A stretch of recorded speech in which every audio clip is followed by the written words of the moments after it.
together approach, my next guest says we need a little bit more of. Studio 5 contributor Connie Sokol is a mother of 7, an author, and a popular public speaker. I'm still gushing over that idea of a babysitting co-op. I know. I just loved it when we were sitting at the writing group, and then here comes my friend Emily, and Julie comes in, and they start exchanging stuff, and I'm like, well, hey, what are you guys doing?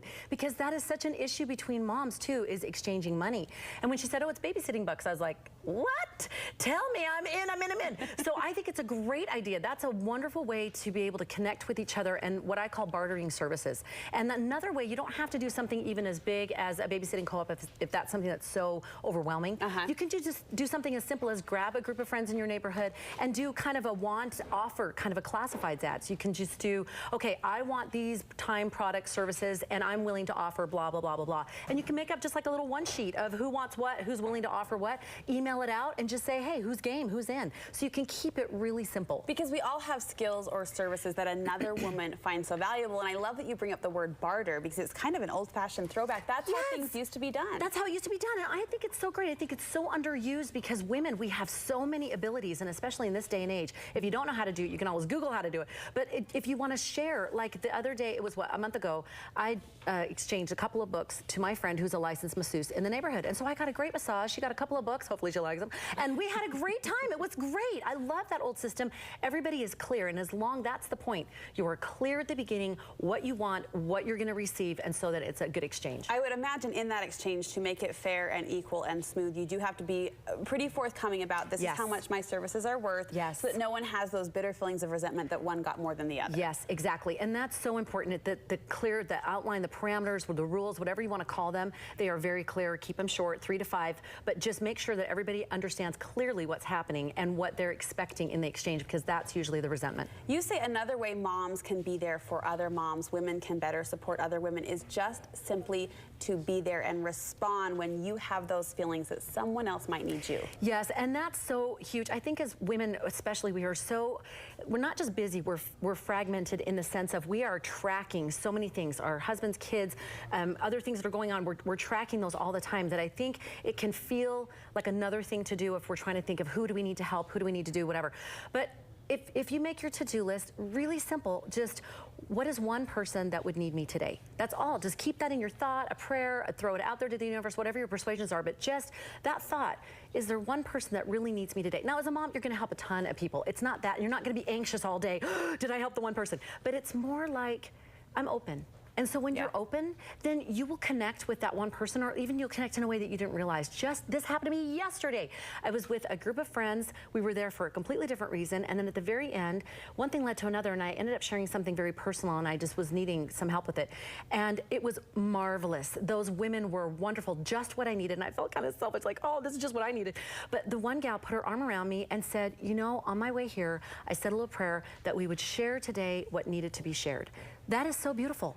That if we just driving around, just what can I share? Or even if you're sitting at a stoplight and you just scroll through your contact list and go, does someone need me to call them, text them today? All right, I'm just gonna throw that out there. And then if nothing happens, don't worry about it. But if someone comes to mind, that's something to do. Pick up the phone, just try make that call. Well, and a lot of times, Connie, I think despite the fact that women are tracking constantly, I like that word, tracking and doing and helping and serving, sometimes there's still that feeling of, did I do enough? And often just the one extra, right? The one text or the one phone call leaves you feeling like you made your mark in the world today. Oh my gosh, absolutely. And I think when we feel that personal fulfillment, that we really were there for that one person, that it just clicks. It fills such a need we didn't know that we had, because there is such a thing with that connection, one-on-one service, that you just feel, oh, I've met my purpose today. And that's how it feels. Everything else is just a bonus. Those are small little things. You say there are moments when women can take what you describe as a bigger, reasonable risk in effort and vein of helping other people. Yes. In fact, I think moms are the ultimate inventors. In fact, there is great research on that, and I'm going to do a segment on that, because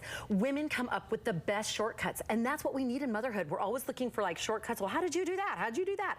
And as we share that as mothers, this is the beauty. This is how we not only fulfill motherhood, but we enjoy it. Oh yeah, I learned how to do that. Oh yeah? Well, show me how.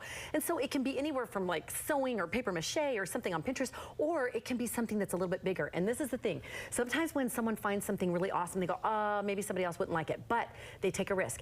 I went to the mall the other day and we saw these animal riders, and they're like about this big, I don't know, 2 or 3 feet tall. I'm terrible with measurement, but about this big, and it's fabric animals, fabric covered animals, and they're giraffes and lions and all kinds of fun stuff, and they're motorized, and they don't go super fast, but they go through the mall, you know, we can drive around. Gosh. And they, so they walk? No, they just move kind of like a scooter, like as you're going along, so they're motorized, and they are darling. And I went up to the owner, I said, how did you even think of this? And he said, oh, it's my wife. Here we go, shortcut.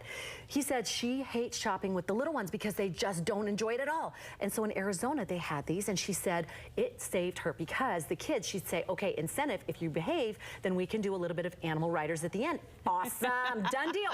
So now she came up here to Utah, and she's like, what, there's no animal riders? So she started one, and I said, how's it going? He said, it's going great. So obviously this is a service that is needed. Yeah. So I love that. A mom is thinking, she takes a bigger reasonable risk, obviously talked with people first, did her homework, and then started it. What's your take on when you have that feeling to maybe jump in and help another woman, another mom, whether it be a small effort or a larger scale effort, and sometimes that insecurity sets in and you think, am I going to offend her? Yes. Am I going to put her out by stepping in and offering my services? You know what? I think that adage of it's never wrong to do a kind thing, and I totally agree, because even if someone says, no, I got this, or no, I'm fine, I don't need it, that's totally fine. But I had an experience just a little while ago. We had that random snowstorm that was out of the blue, and I was driving. My daughter noticed that someone was kind of in the ditch, and so we pulled back over, and I said, what do you need? I obviously didn't have a tow rope or anything. I said, let me go around. So I checked some houses, no one was home. Calling on the phone with my neighbor list, no one's at home. I come back and I'm feeling like loser helper, no good Samaritan today, and already I come up, her husband had trudged home, someone had already come up to help her. I said, I am so sorry that I couldn't help you. She said, no. She said, I knew you had my back, so I knew we'd be okay. And that just touched me. I thought, no matter what you do, as long as you've let someone know, I know you're here, and I'm going to do my part. It doesn't matter how it gets resolved. They felt like they've been taken care of. I like that line. I knew you had my back. Yes. We need to have that more often, woman to woman. As mothers, especially. Connie, thank you so much. You're always dishing out such great advice. In fact, you have a coach cast that you're making available to people.